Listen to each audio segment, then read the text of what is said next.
आपका स्वागत है YouTube चैनल अलर्ट न्यूज में। आज हम बात करेंगे एकमात्र भारतीय प्रधानमंत्री कौन थे जो कभी संसद नहीं गए। वो नेता जो अपने ही बेटे के खिलाफ खड़े हो गए थे। चरण सिंह। कहा था विदेश से पढ़कर आया है, देश को नहीं समझेगा। आइए जाने चौधरी चरण सिंह के जीवन के बारे में। श्री चरण सिंह का जन्म 1902 में उत्तर प्रदेश के मेरठ जिले के नूरपुर में एक मध्यम वर्गीय किसान परिवार में हुआ था। उन्होंने 1923 में विज्ञान से स्नातक की एवं 1925 में आगरा विश्वविद्यालय से स्नातकोत्तर की उपाधि प्राप्त की। कानून में प्रशिक्षित श्री सिंह ने गाजियाबाद से अपने पेशे की शुरुआत की। वे 1929 में मेरठ आ गए और बाद में कांग्रेस में शामिल हो गए। एक बार राजनीति से जुड़ने के बाद चौधरी चरण सिंह का इससे कभी मोहभंग नहीं हुआ। उन दिनों सुशिक्षित लोगों की कमी नहीं थी जो देश सेवा के लिए कांग्रेस से जुड़ रहे थे। उन्होंने छत्रवाली विधानसभा सीट से 9 वर्ष अर्थात 1946 तक क्षेत्रीय जनता का कुशलतापूर्वक प्रतिनिधित्व किया। देश की आज़ादी के बाद वह राष्ट्रीय स्तर के नेता तो नहीं बन सके, लेकिन राज्य विधानसभा में उनका प्रभाव स्पष्ट महसूस किया जाता था। आज़ादी के बाद 1952, 1962 और 1967 में हुए चुनावों में चौधरी चरण सिंह राज्य विधानसभा के लिए पुनः चुने गए। कांग्रेस विभाजन के बाद फरवरी 1970 में दूसरी बार वे कांग्रेस पार्टी के समर्थन से उत्तर प्रदेश के मुख्यमंत्री बने। हालांकि राज्य में 2 अक्टूबर 1970 को राष्ट्रपति शासन लागू कर दिया गया था। चरण सिंह मोरारजी देसाई सरकार में कैबिनेट मंत्री बने और 24 मार्च 1977 को गृह मंत्री के रूप में पदभार संभाला। गृह मंत्री के रूप में चरण सिंह ने उन सभी राज्य विधानसभाओं को भंग करने का निर्णय लिया जो कांग्रेस शासन के अधीन थीं। उन्होंने तर्क दिया कि ये विधानसभाएं अब अपने संबंधित राज्यों के मतदाताओं की इच्छा का प्रतिनिधित्व नहीं करती हैं। चरण सिंह ने 9 मुख्यमंत्रियों को पत्र लिखकर उनके राज्यपालों को उनकी राज्य विधानसभाएं भंग करने की सलाह दी। इन राज्यों के मुख्यमंत्री इस विघटन के खिलाफ सुप्रीम कोर्ट गए, लेकिन सुप्रीम कोर्ट ने बर्खास्तगी को वैध ठहराया। 3 अक्टूबर 1977 को चरण सिंह ने इंदिरा गांधी को उनके 12 विलिंगडन क्रिसेंट आवास से गिरफ्तार करवा दिया। उनके खिलाफ आरोप यह था कि 1977 के चुनाव के दौरान उन्होंने चुनाव अभियानों के लिए जीत प्राप्त करने के लिए अपने पद का दुरुपयोग किया था, और एक अन्य आरोप ओएनजीसी और फ्रांसीसी तेल कंपनी सीएफपी के बीच अनुबंध से संबंधित था। लेकिन जिस मजिस्ट्रेट के सामने वह पेश हुई, उसने उसे यह कहते हुए रिहा कर दिया कि गिरफ्तारी के समर्थन में कोई सबूत नहीं है।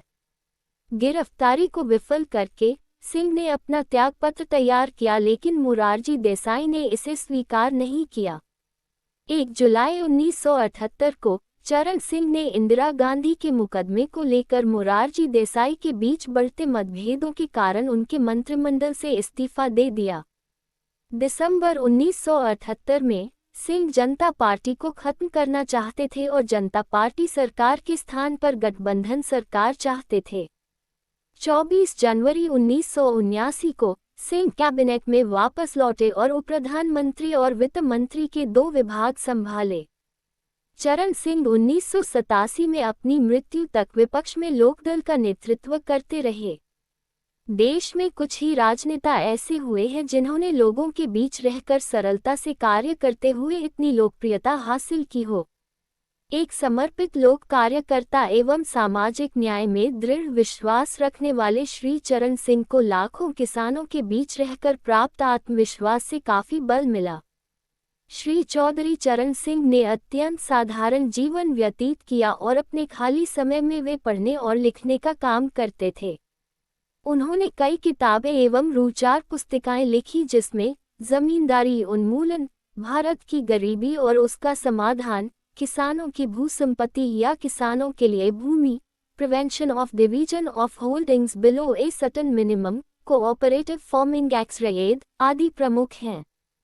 चरण सिंह के पूर्वज 1857 के भारतीय विद्रोह के एक प्रमुख नेता बल्लभगढ़, हरियाणा के राजा नाहर सिंह थे। नाहर सिंह को दिल्ली के चांदनी चौक में फांसी पर चढ़ा दिया गया।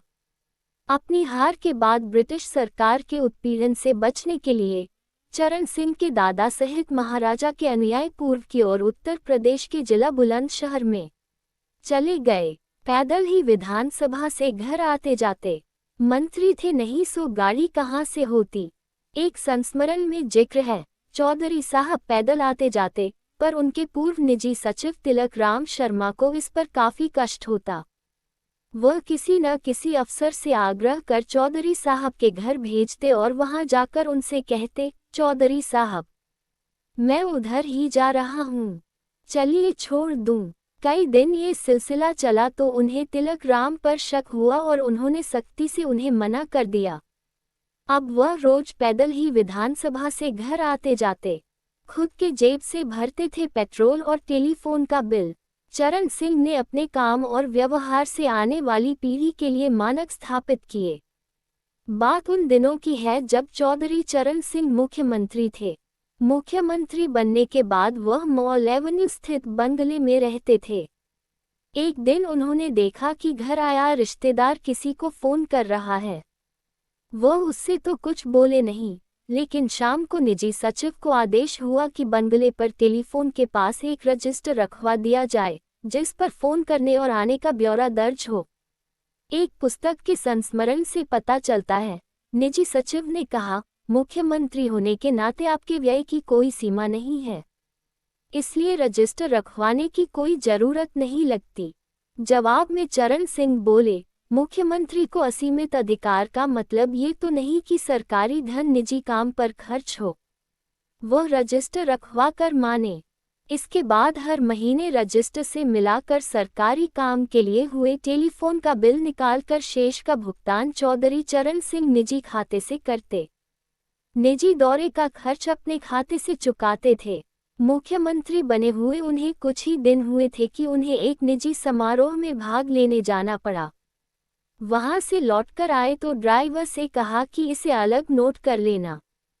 ड्राइवर उन्हें गौर से देखने लगा तो बोले, सरकारी दौरे छोड़कर निजी कार्यक्रमों में जाने पर वाहन का पेट्रोल पर होने वाला खर्च मेरे निजी खाते से चुकता किया जाएगा। निधन के समय खाते में 470 रुपये थे। चरण सिंह 2 बार मुख्यमंत्री और 1 बार देश के प्रधानमंत्री रहे।